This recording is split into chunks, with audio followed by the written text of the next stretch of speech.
Petit pull parce que Sébastien Baez, il nous a climatisé quoi. Bonjour à tous et bienvenue pour cette nouvelle vidéo. Aujourd'hui, débrief de la finale de Rio.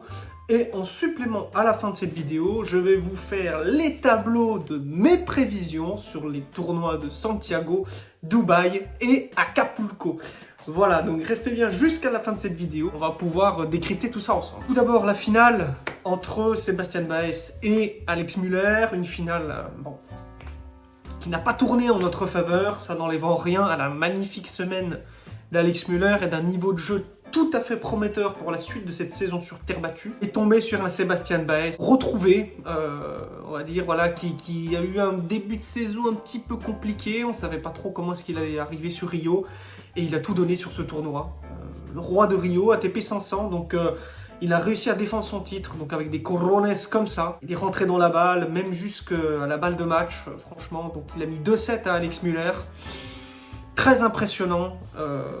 Voilà, pas grand chose à dire sur cette finale parce que Müller, il a joué son jeu, peut-être un peu physiquement, peut-être un petit peu moins frais, un petit peu plus de déchets, j'ai trouvé, que d'habitude, surtout sur ses jeux de service. Mais c'était une des clés de compréhension que je pensais hier en préparant la vidéo pour débriefer tout ça, en analysant le match de la demi de Müller et la demi de Baez, c'est que je pense qu'une clé de Müller aurait pu être l'attaque. Encore plus offensif. Peut-être plus de services volés. Je suis un peu chiant avec ça aussi, mais contre des joueurs comme Baez, objectivement parlant, Müller a plus de puissance que Baez. Mais Baez, il va plus vite. Il a plus de coffres. Et je pense qu'il a un peu plus la science de la terre battue encore que Müller. C'est normal, il est presque né dessus, notre cher ami argentin. Ça aurait pu être une clé peut-être de compréhension. Baez a une meilleure main. Mais ce que Baez a au moins que Müller, c'est la puissance. Et je pense que ça aurait pu être un aspect du jeu qui aurait pu être peut-être plus exploité, je dis bien pour Müller, d'aller encore plus de l'avant, chercher des points, peut-être en mettre un peu plus. On est dans une finale, il faut tenter.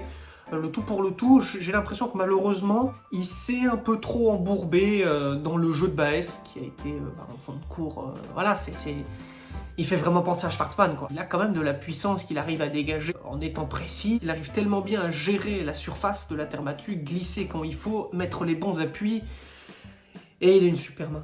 Et à chaque fois que Müller a voulu casser le rythme de ces échanges de fond de cours que Baez peut tenir pendant, je sais pas, peut-être 4 ans sans s'arrêter, et ben c'était souvent des amortis et qui n'étaient pas toujours bien touchés, et Baez qui lui est toujours sur la balle. Je pense que le jeu agressif aurait fait mal à Baez.